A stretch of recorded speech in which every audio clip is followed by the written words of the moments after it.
O contraste entre lei e graça. São duas alianças. Por incrível que pareça, é um tema muito, um dos mais importantes da Bíblia, que não dominamos, não conhecemos tão bem. A ponto de nos desviarmos do caminho. E o desvio do caminho é grave e é por uma afirmação da própria Bíblia, que diz: pela graça sois salvos. Não diz pela lei sois salvos, mas pela graça. Então é fundamental que conheçamos a graça, não só racionalmente, mas no coração, recebamos a graça e vivamos pela graça. E é aí que nos confundimos e nos perdemos. Ao lado direito é como um rio. Imagina um rio. O rio que a Bíblia sempre se refere-se ao Espírito Santo. Nós devemos andar no Espírito, cheio do Espírito, obedecendo ao Espírito. Mas do lado direito desse rio tem um barranco. Do lado direito nós podemos encontrar o legalismo, que é exatamente tentar se justificar diante de Deus pelas obras da lei. Mas, por outro lado, tem outra tendência muito natural no ser humano, já que nós estamos na graça, não estamos mais debaixo da lei, eu fui livre da graça, eu morri para a lei, logo eu sou livre para fazer qualquer coisa que eu queira fazer. E caímos num liberalismo perigoso, ou melhor dito ainda, termo usado pela Bíblia, caímos na libertinagem. Então, de um extremo, legalismo, e no outro extremo, qual é o problema do legalismo? E aqui que por não entendermos a profundidade da importância da graça, caímos no legalismo, a pessoa está sendo no mínimo zelosa, querendo guardar a lei. Que mal há nisso? Que mal há nisso? Pelo contrário, isso é muito bom. Condenamos, o legalista condena muito o liberal, que ele cai na gandaia, ele vai ao cinema, vai para a praia, ele não é fiel aos. Então é ele que está errado. Então o legalista sempre vai julgar e condenar o liberal. Só que a Bíblia, quando fala da graça, não aponta nem para o legalismo, nem para o liberal. Aponta um outro caminho, esse caminho a qual estou me referindo, que a Bíblia chama de graça. A coisa é tão séria, quando eu descobri a profundidade da importância de assimilar a graça, de descobrirmos a fonte e o que é a graça na sua inteireza, é que eu me dei conta que nós podemos estar confundidos com respeito à nossa própria salvação. Quando você abre os teus olhos para essa realidade, você se dá conta que o Espírito Santo toma cuidado ao escrever a respeito de algumas pessoas, de alguns líderes, inclusive, da igreja primitiva, que eram legalistas. E Paulo, em Gálatas, que é onde estava incidindo esse ensino equivocado, trazido de Jerusalém por alguns, olha o termo que Lucas usa, por alguns indivíduos procedentes da Judéia e de Jerusalém. Por que ele não chama de irmãos? Ele chama de indivíduos. Paulo fala que ele passou perrengue, passou problemas entre os patrícios, está se referindo aos judeus, e entre falsos irmãos. Quem vem a ser esses falsos irmãos? Eu só entendi que grupo era esse que ele se referia, quando normalmente você pensa que um irmão falso, é um irmão carnal. Nunca percebemos que o problema é mais grave ainda, é tão sutil.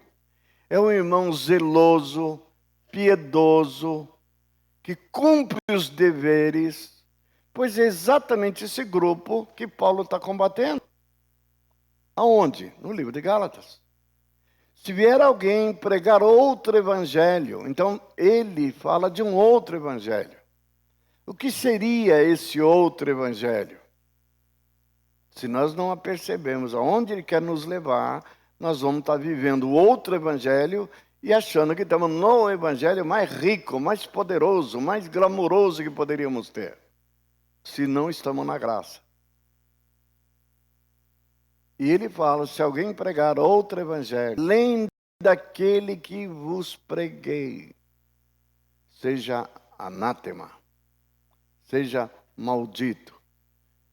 Em Coríntios ele fala, se alguém vier pregar um outro evangelho, um outro Jesus, de boa mente o aceitais. Ele temia que na ausência dele, ele falou que era a última vez que eles iam ver o rosto dele. E quando ele viesse, e estando com eles, ele sempre corrigia os desvios. Mas ele temia que indo embora, eles não veriam mais seu rosto e eles poderiam ser enganados. Por quem? Imagine por quem. Pelo maligno. Se perderdes a simplicidade de Cristo, simplicidade do Evangelho, vocês vão ficar com a mente corrompida. Um dia eu tive que me perguntar, e se eu crer e tentar praticar esse outro Evangelho, que resultado teremos? Vocês não vão gostar da descoberta que eu fiz. Estamos perdidos. Porque esse outro Evangelho, seja ele qual for, não salva. Só isso. E que era esse outro evangelho que Paulo está se referindo? Se você estudar Gálatas, você vai descobrir. O outro evangelho nada mais era do que uma mistura entre graça e lei. Mesclando os dois elementos, graça e lei, você vira o outro evangelho. Pega um pouco da graça e pega um pouco da lei. Mistura as duas coisas. Paulo, para combater essa inclinação natural, esse ensino desvirtuado, ele mostra que você tem que fazer uma opção. Ou você vive pela lei, ou você vive pela graça. Não pode querer as duas. São irreconciliáveis. São antagônicos os dois conceitos. São antagônicos, vocês vão ver daqui a pouco. Completamente contraditório. Na lei, a ovelha morre pelo pastor. Na graça, o pastor morre pela ovelha. Total diferença.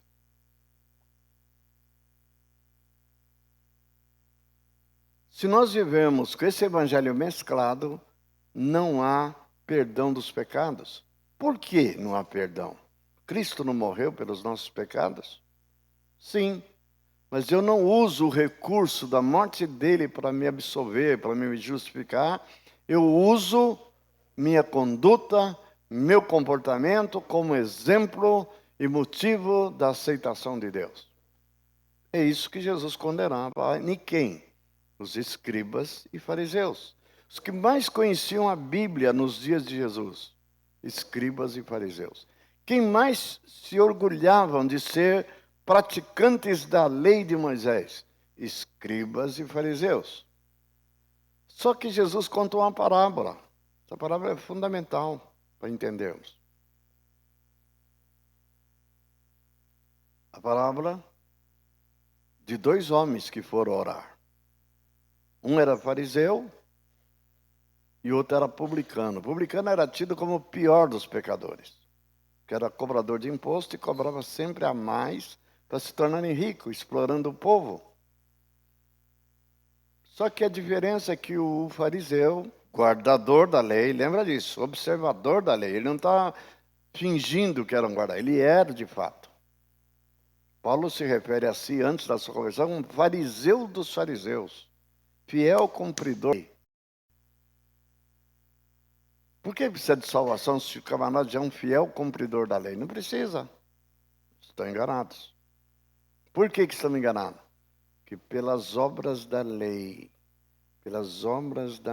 ninguém será justificado. Ninguém é ninguém. Não há justo, diz Paulo. Ele só pode dizer que não há justo, nem sequer um, ele está usando a lei. Todos pecaram. Todos carecem da glória de Deus. Ou nós entendemos isso de ponto de partida, ou nós não avançamos a não ser pela lei. O outro, publicando, disse que não tinha coragem de levantar a cabeça para o céu. Tão miserável ele se sentia, tão pecador. Ele se via diante da lei condenado, transgressor. E o outro levantava a mão para o céu e batia no peito. Graças te dou, Senhor. Não sou com esse miserável aí, ladrão. Então, se você se compara com o Lula, me perdoe a expressão, né? Lula é famoso, não vou nem dizer o nome dos adjetivos.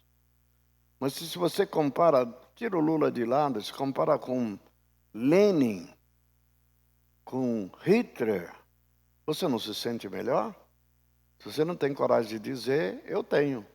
Você é 10.000 vezes, 1 milhão de vezes melhor que eles. Mas não é dessa forma que nos justificamos. Não é dessa forma. É o quanto eu sou bom em relação ao outro. É quanto eu sou bom em relação a Deus. O termo de comparação não é com Hitler. Não é com o pecador que está do meu lado, que é publicano e se declara pecador. Mas é como eu me comparo com Deus, entre eu e Deus. E a lei de Deus, para vocês entenderem, foi dada para expressar o caráter de Deus. É aí que na lei ele vai dizer: amarás o Senhor teu Deus de todo o teu coração, de toda a tua alma, de todo o teu entendimento. Amarás, é um mandamento.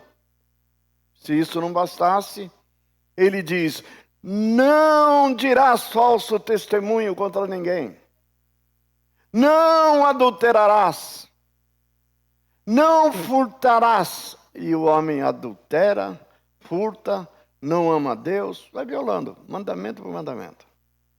Guardarás o sábado. Mole guardar o sábado. Mole, é. Não podia catar lenha, não podia fazer comida, não podia, um coitadinho lá foi catar lenha no sábado. Sabe o que aconteceu com ele? Moisés foi perguntar para Deus o que fazer. A sentença é a mesma para todos.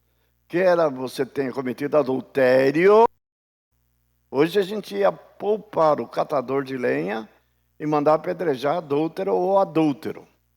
Concordamos com isso, que é uma falta grave. Mas catar lenha para cozinhar para os filhinhos dele, para apedrejar, vai matar, mata. Esse é o terror da lei. Ou nós entendemos isso, e pela observação da lei, nós não podemos nos justificar pelo simples fato que vamos transgredir. Se não, no adultério, vamos transgredir catando lenha. Se não é catando lenha, vamos violar os mandamentos falando mal uns dos outros. Então, a violação da lei é uma característica nossa, da nossa... Então, por que Deus deu a lei? Essa é a primeira pergunta que surge. Por que Deus deu a lei? É importante entender que Deus tinha um motivo.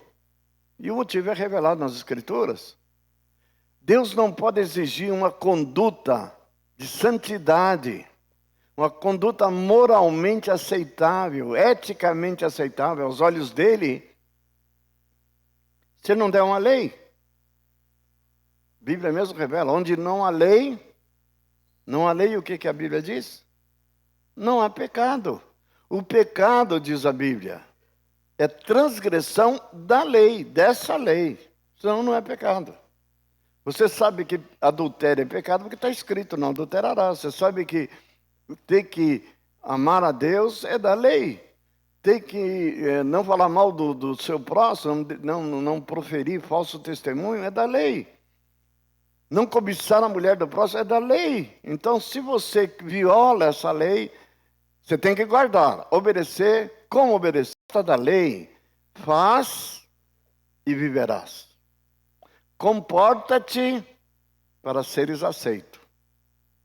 Tem que se comportar. Primeiro comportamento, depois aceitação.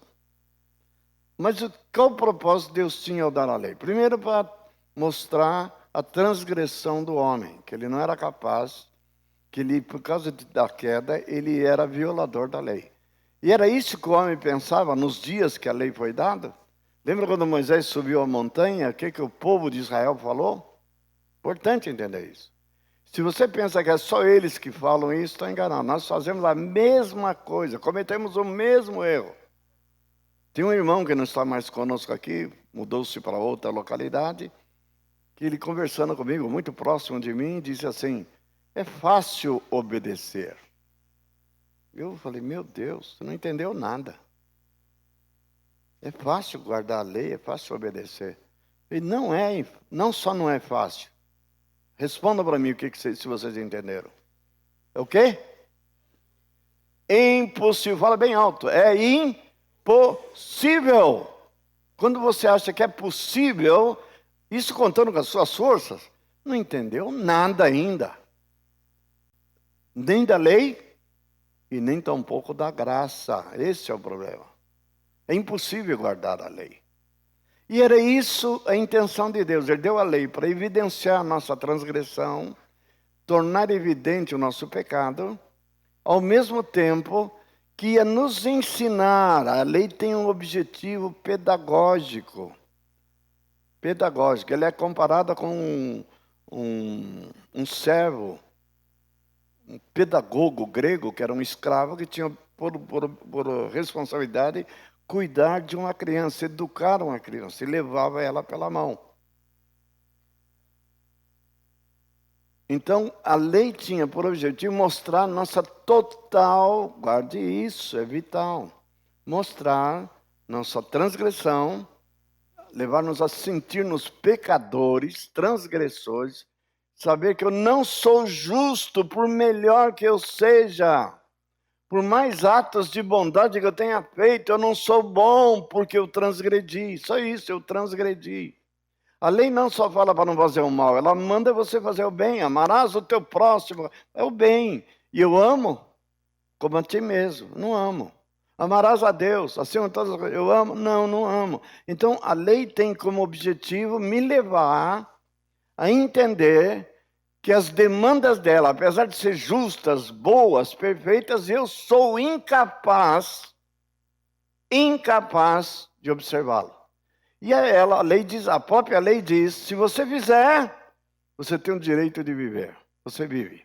Mas se não fizer, você morre. Ezequiel resumiu isso numa frase. O profeta Ezequiel, a alma que pecar, essa morre. Onde estaria você e eu, se isso fosse aplicado hoje?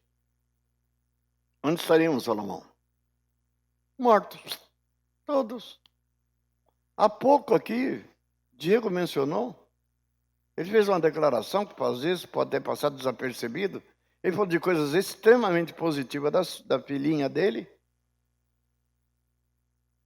do que memoriza texto da Bíblia, mas ele falou outra coisa. E é positivo também. Que ela confessa o quê? Seus pecados. Mas como uma criança de 6 anos ter consciência de pecado? Claro, por causa do ensino que ela está recebendo. Que ela não deve puxar o cabelo da irmã, não deve tomar o brinquedo da irmã, do irmãozinho, que não deve ficar emburrada, não deve fazer mãe. Tem um monte de transgressões que já como criança comete. Não deve ficar irada. E ela confessa. Pecadora. Até 7 anos, Deus não leva em conta essas transgressões. Mas depois que pega a consciência das coisas, já está pegando, né? Ela vai responder perante Deus baseado na lei. Todos nós estaríamos fritos se tiver que nos justificar diante de Deus pela lei. Então, toda tentativa ao legalismo é um equívoco, é um erro. Como também é fazer, eu não tenho lei mais nenhuma. Joga tudo fora, não há demanda mais. Esse é outro equívoco. Eu sou livre para fazer qualquer coisa. E cai na gandaia. Como achar o equilíbrio? Como achar o centro do rio? Nós vamos descobrir estudando o contraste entre lei e graça. Então eu disse semana passada, retrasada, que nós vamos analisar quatro abordagens, seja da lei, seja da graça. A primeira delas é de que maneira nós nos tornamos aceitáveis diante de Deus. Em que base eu sou aceito? Tem claramente definida na lei como você seria aceito. Se você observar, e essas duas alianças, tem a aliança do Velho Testamento com Israel e tem a aliança do Novo Testamento com a igreja. São distintas.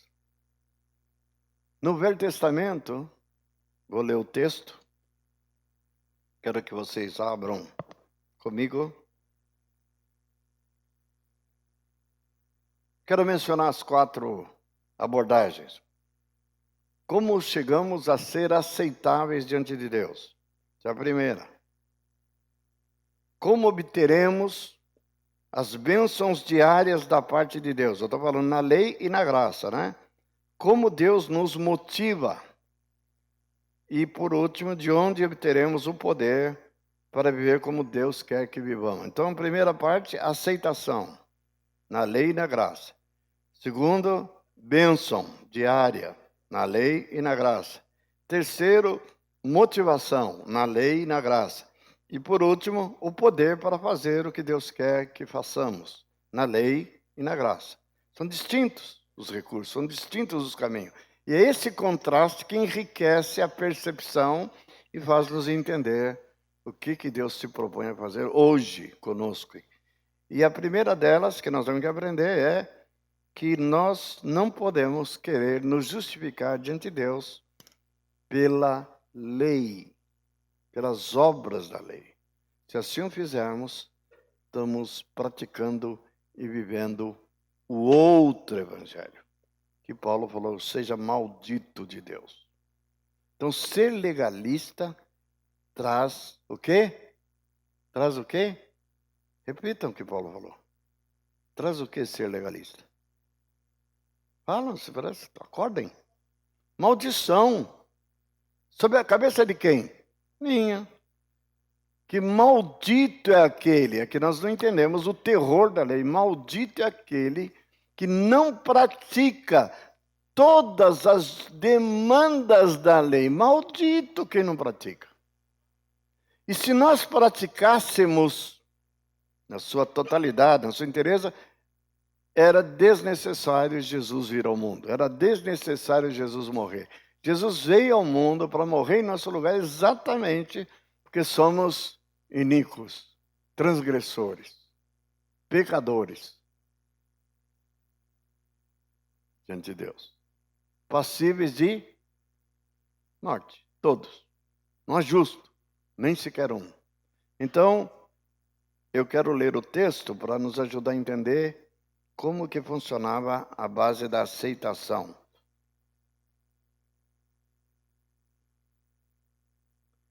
Quero que leiamos Deuteronômio 28, de 1 a 6. Eu vou ler o texto. Deuteronômio 28, de 1 a 6.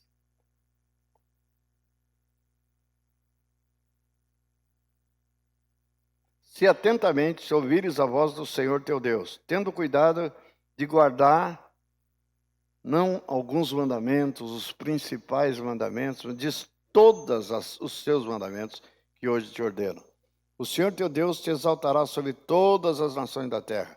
Se ouvires a voz do Senhor teu Deus, virão sobre ti e te alcançarão todas essas bênçãos. Bendito serás na tua cidade, bendito serás no campo, bendito o fruto do teu ventre, e o fruto da tua terra, e o fruto dos teus animais, e as crias das tuas vacas, de tuas ovelhas. Bendito o seu cesto e a sua amassadeira. Bendito será ao entrares, bendito ao saíres. Notem o grande se. Se Israel obedecia, plenamente obteria todas as recompensas. Se não cumpria, escutemos o que ocorreria. Será, porém, que se não deres ouvido à voz do Senhor teu Deus, não cuidando em cumprir todos os seus mandamentos, seus estatutos que hoje te ordeno, então virão todas estas maldições, que é o oposto de bênção, sobre ti e te alcançarão. Maldito serás na tua cidade, maldito será no campo, maldito o teu cesto e a tua amassadeira, maldito o fruto do teu ventre e o fruto da tua terra, e as crias das tuas vacas e das tuas ovelhas. Maldito serás ao entrares e maldito serás ao sair. O Senhor mandará sobre ti a maldição. Deuteronômio 28, 18, de 15 a 20. Esse grande C nos leva a entender uma coisa interessante. A lei promete que Deus nos aceita, baseado num princípio, numa ordem, se guardares, se cumprires, se praticares. O quê? Toda a lei. E se eu falhar eu guardar tudo e falhar num só, ainda que pequeno? Aí Jesus vai responder para você. Se você guardar todos os mandamentos, mas errar num deles, posto que dos menores, será culpado de todos. Não, mas isso é injusto. Um quebra 98, eu só quebrei um. Não é justo. Você não entendeu ainda a exigência, a demanda, a retidão moral de Deus. Ele não pode te perdoar se não for 100% correto. Na verdade, ele não perdoa. Ele só aceita o inocente. Essa que é a verdade. Não tem espaço para o pecador. Não tem espaço para quem não é santo, para quem não é perfeito. Então a lei demanda perfeição. E nós não conseguimos. Agora Deus já sabia disso? Resposta: claro. Parece que ele não sabia, né? Ele deu a lei. Não, ele sabia. Sabe quem que não sabia? Quem que não sabia?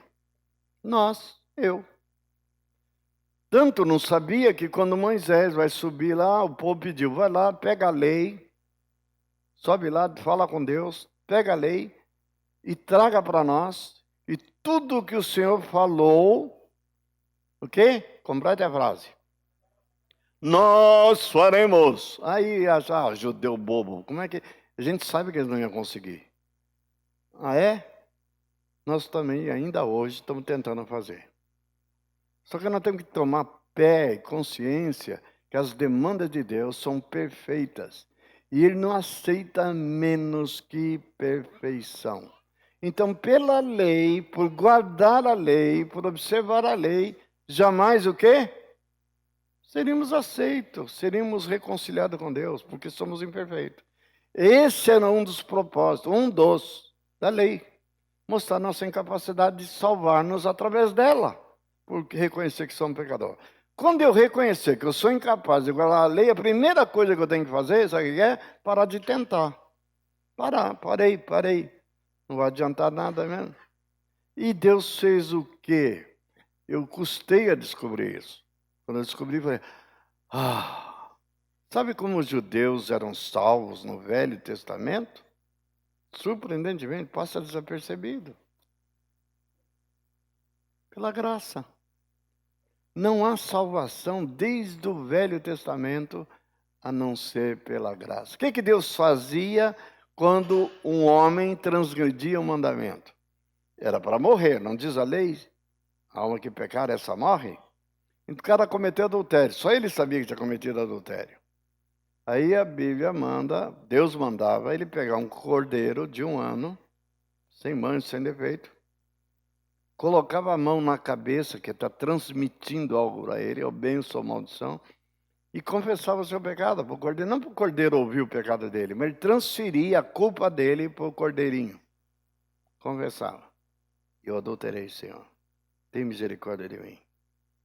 E aí Deus mandava pegar aquele cordeirinho, inocente, nunca adulterou, nem sabia o que era isso, e levava para o sacerdote. Quando você via andando pela rua um judeu com um cordeiro, algumas vezes com 2, outro com a boiada inteira, né? Levando para o sacerdote. Já sabia. O cara apontava, ninguém sabia o que ele tinha feito. Não precisava falar para ninguém. Ele chegava ali, entregava na mão do sacerdote, o sacerdote já recebia.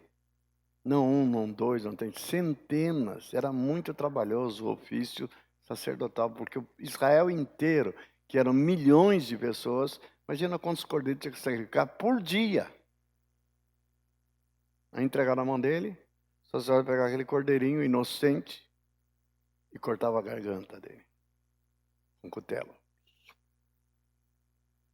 Pegava o animal e colocava num altar, fogo, queimava, holocausto, em sacrifício pelo pecado dele.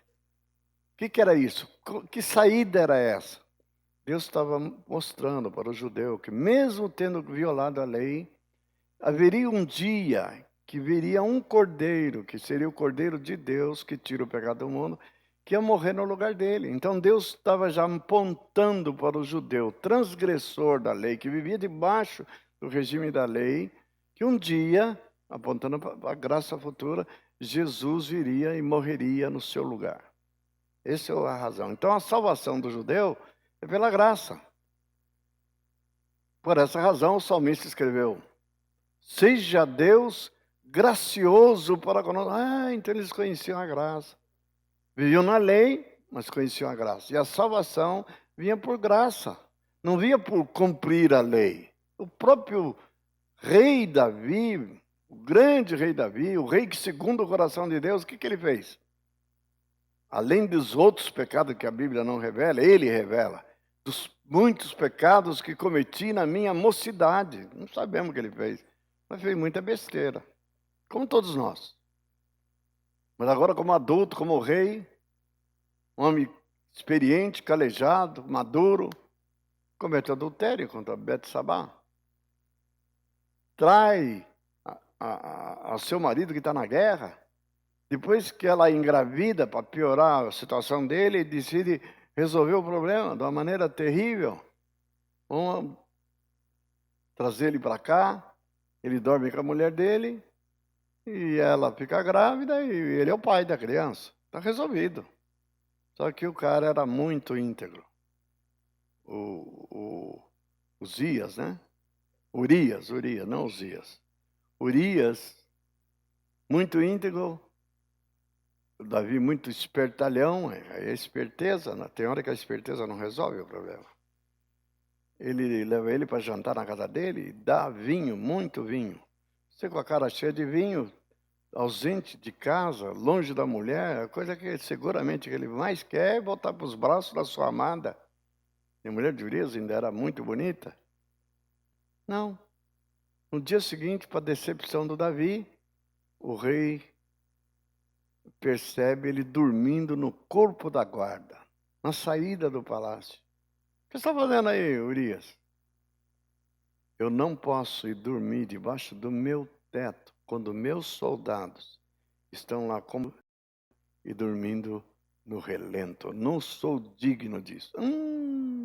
Muito íntegro, muito bom. Estragou o esquema do Davi. Deus é especialista em estragar esquema. Ele queria ocultar. É a tendência de todos nós. Quem peca não quer que seu pecado se torne conhecido de ninguém. Só que de Deus não dá para esconder, né? Aí ele arquiteta um plano terrível, lembrando que é o bom e fiel Davi.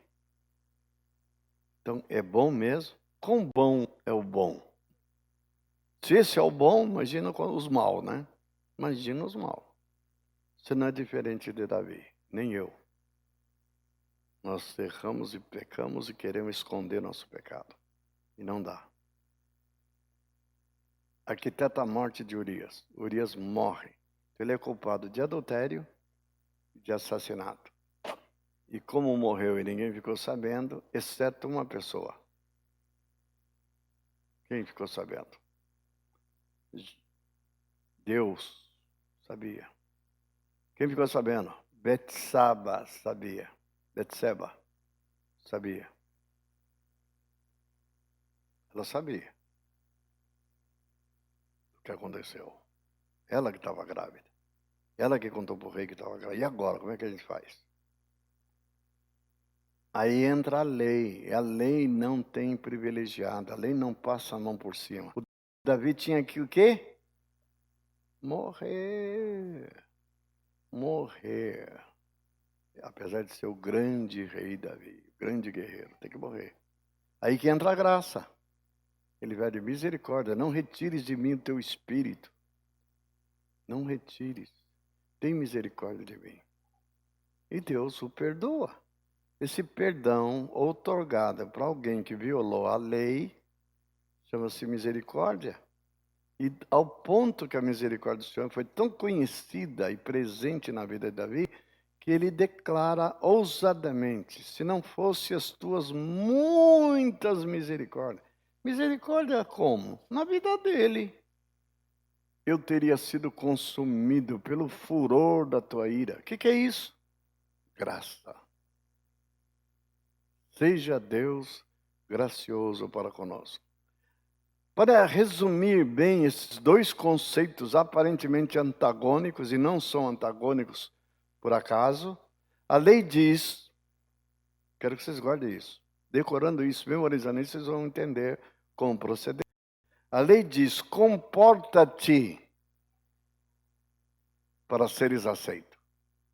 Comporta-te para seres aceito. Se você ainda vive esse princípio, comporta-te para seres aceito, você está debaixo da lei. Não mais a lei de Moisés você quer guardar, mas a lei do Novo Testamento. É a mesma coisa. Comporta-te para seres aceito. Aí a aceitação depende não de Cristo, não da graça, mas sim da sua conduta, do seu comportamento. Mas como explicar isso? Por acaso, então, Deus não está mais interessado no meu comportamento, na minha conduta? Não disse isso. Por isso precisamos de revelação para entendermos a graça. A graça diz: és totalmente aceito em Cristo Jesus. Agora, pois, comporta-te. Por isso que na lei a ênfase é na obediência. E na graça não fala de obediência. Custei a descobrir isso, irmãos. É surpreendente. Às vezes a verdade está diante dos nossos olhos e nós não enxergamos. Perguntaram para Jesus, perguntaram para Paulo: o que devo fazer para ser salvo? Na lei fala assim: guarda os mandamentos, obedece os mandamentos, obedece. Jesus chegou a falar isso para um jovem, né? Um jovem rico. Guarda os mandamentos. Porque ele está debaixo do regime da lei ainda. Ele não podia falar diferente. Só que vem Jesus e muda o discurso. Crê somente. Crê somente. Você não vê falar tanto de fé no Velho Testamento? À exceção de Abraão, que relaciona com Deus pela fé. Mas quando chega no Novo, fala de fé. Um dia me deu trabalho, isso quando eu digo um dia, há 25 anos atrás. Mais ou menos, se não 30. Eu falei: vou fazer uma pesquisa na Bíblia.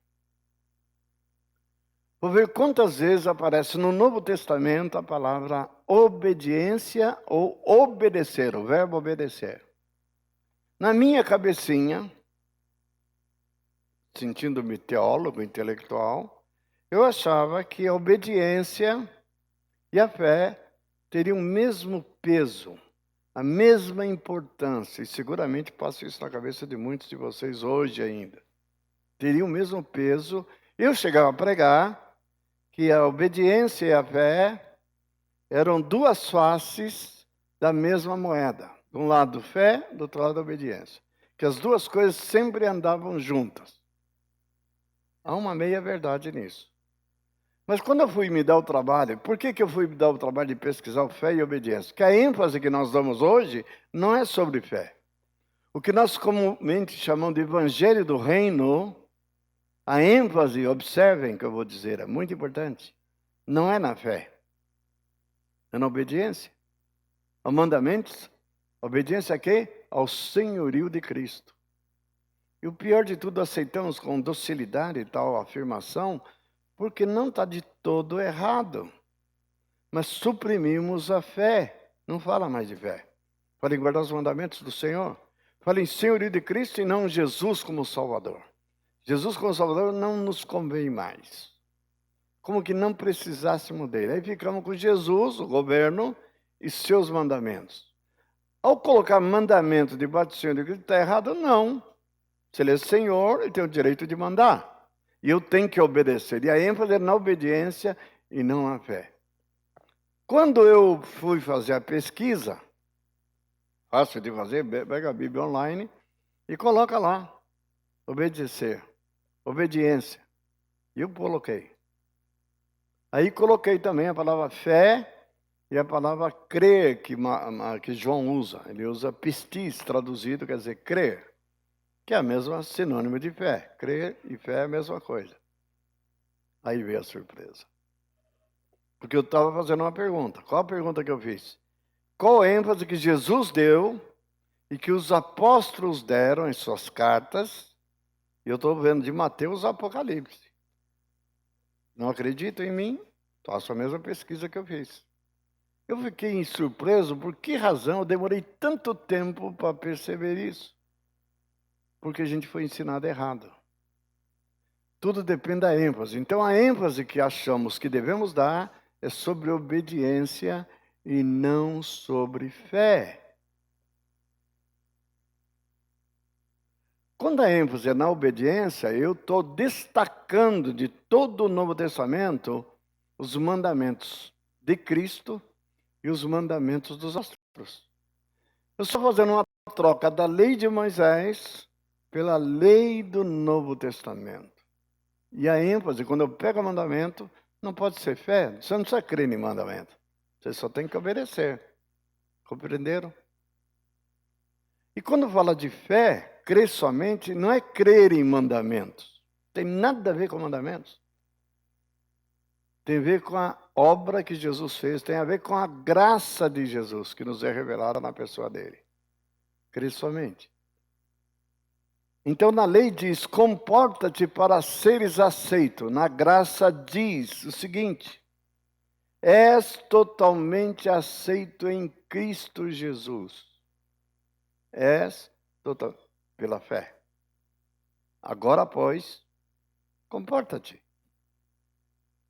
Vamos ver um texto? Para ilustrar isso, essa verdade.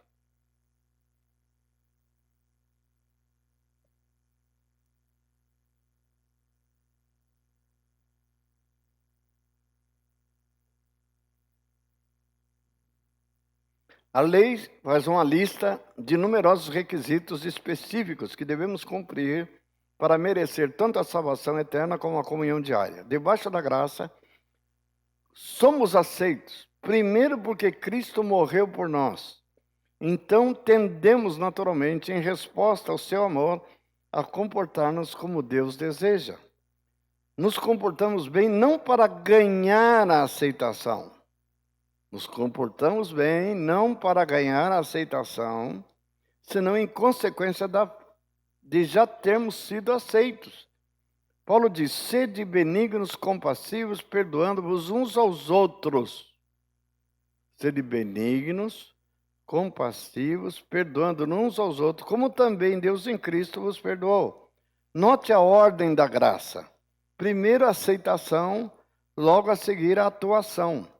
Depois que somos aceitos e perdoados, então somos estimulados a perdoar os outros, a amar os outros, a servir os outros. Então, primeiro, e eu entendi isso, sabe quando? Lendo aquele texto de 1 Pedro 2,13. Vós sois raça eleita, sacerdócio real, povo de propriedade exclusiva de Deus. Essa palavrinha, vós sois, um dia o Espírito Santo resgatou ela na minha mente. Eu fui para o texto a qual ele está reproduzindo do Velho Testamento. É diferente, não são iguais. Se atentamente guardarem os meus mandamentos, se atentamente observarem meus estatutos, então sereis reis e sacerdotes. Qual é a condição para ser rei e sacerdote? Se guardar. Guardar o quê? Tudo que está na lei. Então sereis. Era condição. Eu só vou ser se guardar ou obedecer. E agora? Eu tenho que guardar o quê? Nada. Você já é aceito, desde que você creia. Muda ou não muda? Ai, que alívio. Tem que fazer nada? Nada. Mas isso nos choca. Não é possível não ter que fazer nada. Alguma coisa eu tenho que fazer. Até a fé que diz, pela graça sois salvos, diz a palavra de Deus, Efésios capítulo 2, é dom de Deus. isso não vem de vós. A graça é dom de Deus. A fé é um dom de Deus. Como que a fé brota no meu coração? Eu ouço a palavra da verdade, o evangelho da nossa salvação, e ele produz fé. Ou seja, a iniciativa de produzir fé vem de Deus.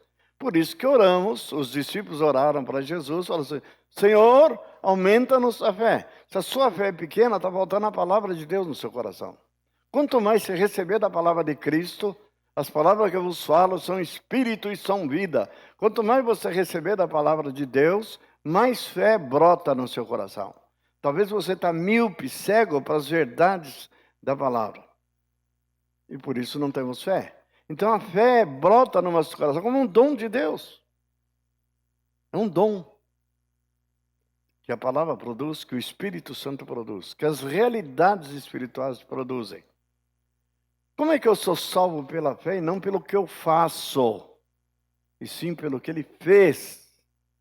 Simples. Porque tudo que você fez até aqui, tudo que você se propôs de ser bom, tudo que você se propôs de agradar a Deus não serviu para droga nenhuma, para nada. É decepcionante? Não diga que não é. Por mais que você queira ser Madre Teresa de Calcutá, talvez vocês não conheçam a biografia dela. Essa mulher sofreu. Deu um duro. Mas termina os biógrafos dela falando que era uma mulher muito má, muito mesquinha, orgulhosa. Mas sacrificava pelos leprosos.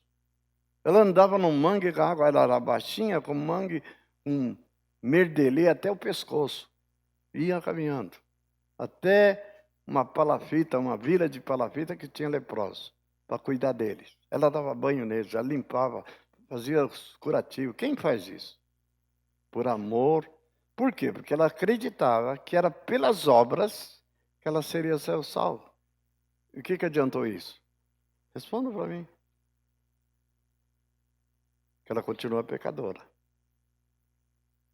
Não por obras, mas pela obra. A obra de Cristo realizada a meu favor na cruz. Eu tenho que ver a cruz e ver-me nele. Ele morreu em meu lugar. Se ele morreu, logo eu morri também. Ele quitou minha dívida porque ele morreu no meu lugar. E o Pai não pode condenar duas vezes o mesmo pecador. Só isso. A ira de Deus caiu sobre ele. E pelas suas pisaduras nós fomos sarados. Aleluia. Eu estou curado. Curado como? A palavra que eu mais gosto. Qual é? Forever. Estou curado para sempre. Curado. Vocês não entenderem isso, vocês vão tentar resolver, justificar-se diante de Deus com a prática de alguma coisa piedosa. Que nem Madre Teresa de Calcutá. A motivação está errada. O motivo está errado. E aí você deixa de crer. Está deixando de crer. E está tentando obedecer. Não é que eu não devo obedecer, mas não agora, não depende de quão obediente eu sou, de quão bonzinho eu sou para merecer o céu. Vocês têm que entender de uma vez por todas que eu já sou justificado, que eu já sou bom, mas não é um bom segundo o meu conceito, olha só. Sabe como é que Deus me vê? Sabe como é que ele me vê? Como me vê você, se você crê como eu creio? Eu sou tão bom, parece chocante e não verdadeiro, mas é verdade. Eu sou tão bom quanto Cristo é bom. Como é que o pai vê o filho dele? Como é que ele vê? Quer saber como ele vê? Sem pecado. Vamos pensar em termos só de santidade. Como é que ele me vê, o Moacir? Ex-pecador. Sem pecado. Ah, mas você não peca mais? Você peca, Moacir. Peco. Mas como ele me vê? Sem pecado como Jesus. Porque se ele não me vê sem pecado como Jesus, então vocês estão fritos. Sabe por que estão fritos? Vocês vão ter que prestar conta perante Deus usando a lei dele. Por isso que diz, quando Cristo morreu, eu morri. Morri, inclusive, para o mundo. A gente já enfatiza muito a morte para o mundo, mas esquecendo de enfatizar a morte para a lei. Eu morri, Romanos 7, é isso, fala assim, nós morremos em Cristo para a lei. Quando eu morri para a lei. Aí que alguns, entendendo errado, então já que eu sou livre da lei, então pequemos para que a graça se torne mais abundante. Como havemos de pecar se nós morremos para o pecado? Não. Não é que Deus mudou de ideia e liberou você total para pecar. Não, Ele quer continuar fazendo nas graças as mesmas demandas que fazia no Velho Testamento. Ele é um ser moral. Sede santo, onde está escrito isso? No Velho Testamento, ok? Porque eu sou santo. Só que Pedro resgata esse texto e traz para o Novo Testamento, para debaixo da graça. Sede santo porque eu sou santo. Ele quer santidade experimental, prática. Só que agora, mesmo falhando, mesmo errando, eu não perco a salvação. Por isso que a salvação, alguns equivocadamente, se usarmos nossa conduta exemplar, retilínea, para justificar-me diante de Deus, para merecer a salvação, estamos fritos. Carlinhos está frito. A Fabíola pode ser até um pouquinho melhor que o Carlinhos, mas está frita também. Ah, ela ora mais que o Carlinhos. Está frita igual. Ela adora mais que o marido. Está frita igual. Ela prega mais o evangelho que o marido. Está frita igual. Ela curou mais enfermo. Não tem nada igual. Porque não por obras. Graças a Deus que não é por obras. Não é por obras. Eu estou aqui ministrando. Deus pediu que eu fizesse isso. Faço com maior alegria. Sou pastor dessa congregação, um dos pastores. É obra boa. Mas não tem nada a ver diretamente com a minha aceitação. Eu já sou aceito antes de ser pastor. Se eu fosse sapateiro, dá na mesma. Se fosse pedreiro, dá na mesma. Como assim, Marcia? Não, tem uma diferença, sim. Sabe a diferença onde está? Na recompensa, no galardão. E a recompensa não é a minha salvação. A recompensa é o quê? O galardão que eu vou ter lá no céu. Só isso. Galardão. Vou ter um galardão em função das obras que eu fiz em Cristo Jesus. Então agora nunca pegue essas obras para tornar você merecedor, mais aceito. Não muda nada. Você já é totalmente aceito em Cristo Jesus. Pelo que ele fez. Totalmente. Justificado, pois, mediante a fé, temos paz com Deus. Justificados. Essa foi a descoberta de Martim Lutero.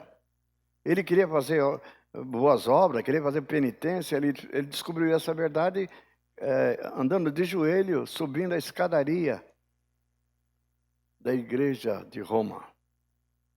E ele não sentia paz no coração, chegou com o joelho todo ralado lá em cima e perturbado, sentindo-se culpado por suas falhas, pelos seus pecados. Ele falou, não está adiantando nada essa penitência. Aí ele teve que dar aula na semana seguinte, era um grande teólogo, sobre Romanos. Ele estava preparando os estudos sobre Romanos, quando ele chega no capítulo 5, que diz, justificado, pois, mediante a fé. Ele falou, peraí, então não é justificado perante Deus pelas obras? Eu só estou fazendo obra o tempo todo. Não, é pela fé em Cristo. Aí pronto, caiu as escamas dos olhos dele, caiu aquele fardo, aquele peso, ele começa a pregar a justificação pela fé. Aí Roma quis tocar fogo nele. Ele estava indo contra a principal doutrina da Igreja Católica. A salvação é pelas obras. Virou outro evangelho ou não virou? Virou outro. Virou legalismo, é da lei. As obras é da lei, nunca da graça. Nunca. A graça fala da obra, não das obras. É singular e não plural. Obras refere-se a mim. Obra refere-se a ele. Ele fez a obra, que foi suficiente. Forever, para sempre. Amém? Então, na lei, comporta-te para seres aceito. Na graça és incondicionalmente aceito. Em Cristo Jesus. Toda essa expressãozinha, em. Em significa inserido nele, dentro dele. Permanecer em mim e eu permanecerei em vós. Nessa relação mútua, eu nele e ele em mim, é que eu sou aceito. Quando o Pai me olha e me vê, sabe como ele vê? Escondido em Cristo. Ele vê o filho dele, não vê eu. Graças a Deus por isso. Ele olha bem assim e vê santidade. Ele olha bem e vê obras perfeitas realizadas por Jesus. E fala, pode entrar. Aí você chega lá sozinho, sem Jesus já entrou. Você chegou, opa, cheguei. Aí chega lá.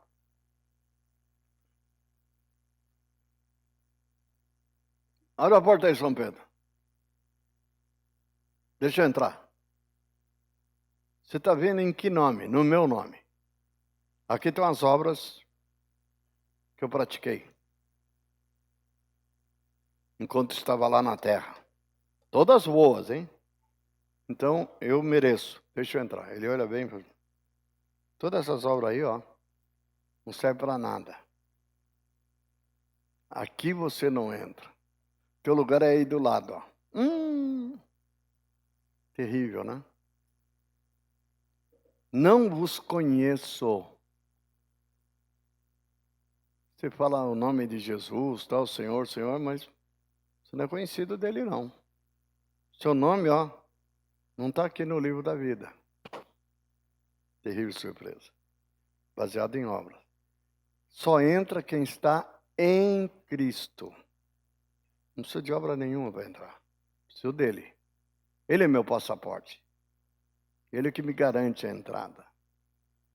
Isso aqui, se eu fiz em nome dele, pela salvação, as obras que eu faço, não faço para ser salvo, mas faço porque já sou salvo. É diferente. Um é causa e efeito. Então é o efeito da obra de Cristo em mim, eu pratico as boas obras. E posso receber galardão por ela. Não salvação, salvação está garantida em Cristo. Amém? É importante entendermos isso, para não corrermos no erro de querer ser bonzinho e Deus vai me aceitar lá na glória que eu sou bonzinho. Eu fiz muito. Fiz quase a mesma coisa que a Madre Teresa de Calcutá. Esquece, deleta. Somos justificados pela fé nele. E aí que entra essa palavrinha importante. Eu estava dizendo para vocês que eu pesquisei. Quero terminar com essa palavra. E descobri algo que me chocou. Foi um bom choque. Tinha no Novo Testamento 22 vezes o verbo obedecer e obediência. Adjetivo obediência. 22 vezes. Achei muito pouco. Não fala de obediência, de obedecer. Tão pouco. Aí a surpresa. E sobre fé e crer? 223 vezes. Fé. Então qual é a ênfase que Jesus dava? Fé. Qual é a ênfase que os apóstolos davam? Fé. E por que 22 ou 23 vezes só sobre obediência? Porque não era a ênfase, não é a obediência que vai salvar, é a fé. Paulo chega para o carcereiro de Filipe e ele pergunta: o que eu devo fazer para ser salvo? Ele diz: crê somente. Crê no Senhor Jesus, será salvo tu e tua casa. Crê no Senhor Jesus. Como é que eu faço para ter um milagre na minha vida? Quanto eu tenho que obedecer? Não fala obediência. Crê somente. Jesus cura vários homens, mulheres, e diz assim: a tua fé, que? Salvou tua fé. E se eu não tenho fé? Você fritaste Galileu. Tem que crer. Tem que crer. Ah, mas não consigo crer. Mano, dá um jeito. A fé tem que brotar, tem que confiar e esperar. A fé, na verdade, é o ato de você estender a mão e reconhecer que você não pode salvar a si mesmo e que depende da bondade e generosidade dele. Só isso. Então é difícil ter fé? Não. Eu quero. Te agradeço. Reconheço a minha limitação, a minha incapacidade. Eu estendo a mão para receber. Pela fé, sois salvos. Isso é dom de Deus. Não vem de vós, para que ninguém se glorie. Pela graça sois salvos. Graciosamente, gratuitamente. Então eu posso continuar tentando me esforçar para guardar a lei, para te agradar? Não. Você vai me agradar na medida que você entender que eu te amei, que eu te perdoei, que eu te servi, que eu fiz tudo por você, sem você merecer droga nenhuma. Nosso relacionamento com o nosso semelhante nós fazemos o bem sim, mas para aquele que nós julgamos. Ou é da carne e sangue, Camila e Rodrigo e Diego vão fazer o bem para os filhos dele? Vão, é filho deles. É carne da carne deles, é sangue do sangue deles. Paulo vai fazer bem para sua filha, para o Diego, que é seu genro? Vai, é natural. Então nós temos uma espontaneidade de fazer o bem para pessoas que nós julgamos merecedores. E quem não merece? Que se frite, Galileu. Cada um para si e Deus para todos. Olha essa frase. Cada um para si é como é que fala? Dos espadachim. Um por todos e todos por um. Amados, nós precisamos entender que o bem que Deus nos fez não é porque merecemos, porque guardamos seus mandamentos, não é porque somos bonzinhos, não. Merecemos nada, merecemos é condenação. E, no entanto, Ele nos perdoou, nos amou primeiro. E Ele quer que eu viva hoje. Aí você vê que as demandas não mudaram nada. Da mesma maneira que Ele me tratou, eu tenho que tratar os outros. E Ele tratou quem? Pecadores, sem mérito, e Ele nos abençoou. Então os outros que estão próximos de nós também não merecem. Se vocês pensam que eu estou pregando aqui para vocês, tratando vocês com amabilidade, porque vocês merecem. Se vocês pensam assim, desça do pedestal. Não merece. Eu estou aqui porque eu mereço estar aqui. Não, também não mereço coisa nenhuma. Então, por que fazemos? Simples. Porque Ele nos amou primeiro. Ele me amou. Ele me perdoou. Toda vez que eu quero endurecer com alguém, Deus fala assim, opa, para. Se você agir com esse rigor com tal pessoa, você quer que eu aja com o mesmo rigor com você? Qual é a minha resposta? Não, Senhor. Pois à medida com que me dizes, os medirão também a vós. Se você não perdoar seu irmão, quão sério é isso, amados? Tem gente que fala, eu perdoo uma vez. Já vi várias mulheres da igreja. Meu marido adulterar contra mim, eu perdoo uma vez. Duas não. Duas eu pontapé no traseiro dele. Joga a roupa dele tudo pela janela. Já vi fazer isso, não foi nenhuma nem duas. Quantas vezes tem que perdoar? A resposta é simples. Se você até pensa que é 7 vezes ou 70 vezes, não. É tantas vezes quanto você quer que Deus te perdoe. Quantas vezes eu quero que Deus me perdoe? Eu vou ser maluco de botar número? Você põe número para Deus? Se você falar 300, você já perdoou 350. Então daqui para frente está frito. Você vai para o inferno. 1000 vezes? Quantas vezes pecamos contra Deus? Hein, Paulo? Quantas vezes, Paulo? 1000? 1500? 2000? Não. Eu quero que Deus me perdoe sempre, infinitamente. Sempre. E Ele vai me perdoar? Sim, Ele diz que em Cristo vai me perdoar sempre, porque o Filho dele já quitou minha dívida. E quantas vezes eu tenho que perdoar meu irmão? Eu achava que eu não era legalista, aí eu descobri que eu era um terrível legalista.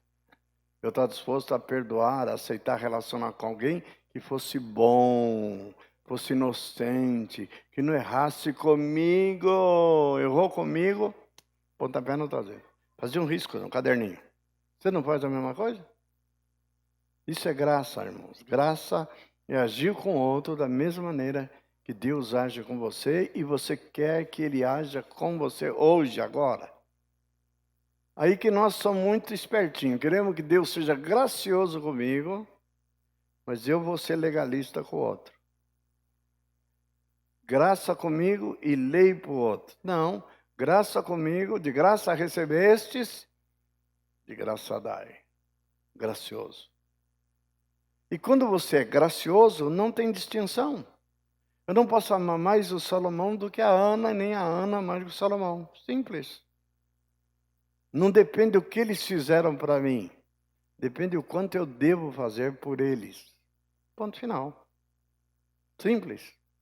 Percebemos como nós somos ainda legalistas? Quando nós tratamos o outro pelo que ele merece. Se é por mérito, é lei. E se não é por mérito, é graça. Amém? É por mérito, Sueli? Por graça. Se for por mérito, você tem já o direito de ter se livrado do seu marido. E ele está aqui, está me ouvindo. Sim ou não? Ele mesmo vai confirmar. Já até mandando embora. Mas você tem que relacionar com ele como? Pela graça. Quantas vezes você tem que perdoar seu marido? Prefiro não, nem dizer. É sempre, forever. Sempre. Ah, então posso permitir que ele apronte comigo 1 vez, 2 vezes, 10 vezes? Não, não é para você permitir. Você tem o direito de espernear, reclamar, confrontar, denunciar. Tem um monte de direito. Menos mandá-lo embora. Quantas mulheres querem mandar e já mandaram seus maridos embora que falharam com elas? Quantos maridos? Eu já vi um homem lá no Nordeste, só num retiro de pastor. Ele era casado e disse: a minha mulher me botaram um chapéu de vaca. Era o termo que ele usou, lá do Nordeste. Não conhecia essa expressão, chapéu de vaca. A nova forma do nordestino falar de chifrudo, né? Eu não vou perdoá-la. Falou bem assim, alto e bom tom. Eu não perdoarei jamais. Meu irmão, não sabe que besteira você está falando. Está dizendo para Deus te tratar do mesmo jeito. Não te perdoar também. Se você falhar. Amados, não temos outro caminho. Perdoai uns aos outros, assim como Deus em Cristo os perdoou. Amai-vos uns aos outros, assim como Deus em Cristo os amou. Servi uns aos outros, assim como Deus em Cristo nos serviu. Esse é o caminho da graça. É mais complicado, vocês querem saber? Só mais porque o poder vem dele. Que a lei diz, olho por olho, dente por dente. Pois eu prefiro viver nesse olho por olho, dente por dente. Porque se o cara me faz o mal, eu posso fazer o mal para ele também. Me arrancou um olho, eu arranco o olho dele. Parece mais fácil, né? Tem o direito à vingança. Na graça diz, a ninguém vingueis. A mim pertence a vingança, eu a retribuirei. Cuida-te. Se alguém quer tirar a capa, entrega a capa, entrega o vestido. Obrigado a andar uma milha, vai com ele 2. Ah, mas isso é injusto mesmo, e é para você aprender a suportar a injustiça, porque eu suportei a injustiça de todos vocês ao longo dos séculos, eu suportei, por isso que eu os recebi, e culpei meu filho. Quem sou eu para dizer que eu não suporto a injustiça?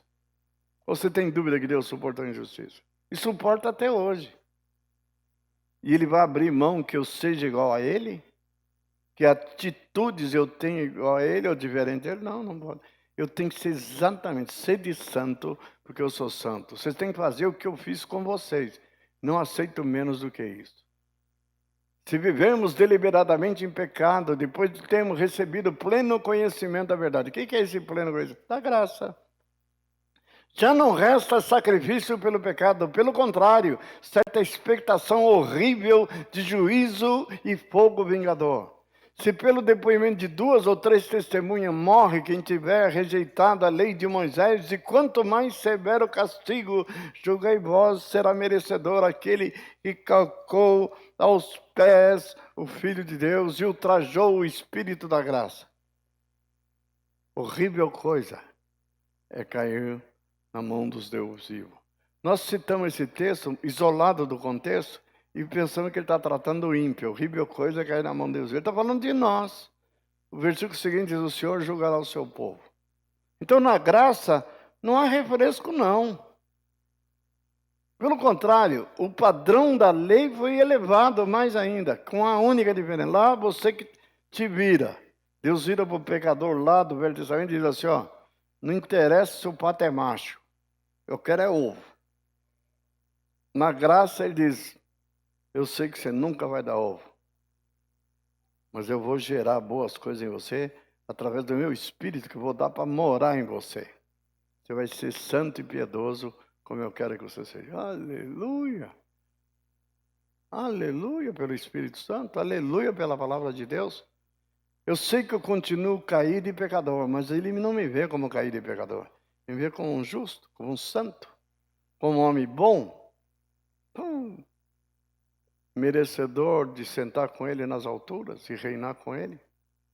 Fantástico, não porque eu sou melhor do que vocês, mas porque eu creio nele. Então, a nossa vigilância é a nossa fé. Onde você está? Onde está a sua fé? Qual o tamanho da sua fé? Creia no Senhor e será salvo. Há salvação para os que creem. Isso é graça. Bendito seja o nome do Senhor. Vamos participar do pão e do vinho. São elementos da graça. Toda vez que fizerdes, anunciais a minha morte por vocês. Este é o meu corpo que é partido por vós. E esse é meu sangue que é derramado por vós, o sangue da nova aliança.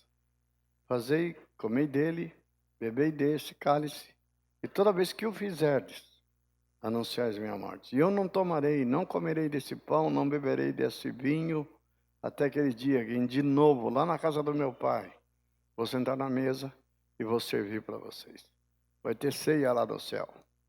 Para uma multidão, milhares, eu estarei lá. Comendo do pão, bebendo vinho e anunciando a morte do Senhor. Essa é a graça. A lei é um monte de regras, de estatutos gravados em pedra.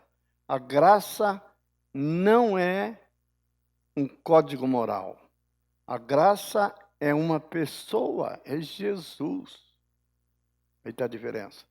Na lei, a lei está externamente gravada. Na graça, ele diz que gravaria a lei dele no meu coração. Trocaria meu coração de pedra e daria um coração de carne, cujas leis do Senhor já estariam gravadas. Eu trago a lei aqui dentro. Não é na minha mente, não é na coisa externa. Enquanto a Bíblia tiver mandamento e está lá, e não aqui, então não funciona. Tem que botar aqui. Habite ricamente em vós a palavra de Cristo. Habite, more, viva de acordo com ela. Toda a Escritura é útil para o ensino, para a correção. Então guarde a palavra dessa maneira. Viva dessa maneira, movido pelo Espírito Santo de Deus. E você vai ver de modo agradável ao Senhor, para o seu inteiro agrado, e praticando as obras que Ele quer que você pratique. Cada um tem um chamado. Cada um tem umas obras específicas para realizar. O texto que diz não de obras, para que nem se glorie, termina, capítulo 2, versículo 10, que nós somos criaturas suas, criados em Cristo Jesus para as boas obras. Boas obras deixa de ser causa e passa a ser efeito, dos quais Ele preparou de antemão para que andássemos nela. Isso que eu estou fazendo hoje são obras que Ele planejou. Eu não planejei. Como é que eu podia saber 30 anos, 40 anos atrás que eu estaria aqui nessa manhã falando essas palavras para você? Eu não sabia. Ele sabia. Ele preparou. Porque eu devia estar aqui falando isso que estou falando. Me deu graça, vida, vigor. E eu era para estar morto já há muito tempo, mas o Senhor me preservou. Enquanto for do agrado dele, aqui estarei para servi-lo e servir vocês. Por pura graça de Deus. Deus ama vocês. Deus me ama. Para sempre. E nos recebe como seus amados filhos. Aqui é uma congregação não de pecadores tentando ser santo. É uma congregação de santos lutando para não ser pecadores. Há uma diferença muito grande. Santos. Ó, Paulo escrevendo uma das igrejas mais complicadas. Guarde essa frase. Aos irmãos amados de Corinto, chamados para ser santos. chamado para ser santo. Mas olha como ele começa a frase: aos irmãos santificados. Você já é santo em Cristo, chamado para ser santo em conduta, prática da santidade. Já somos santos.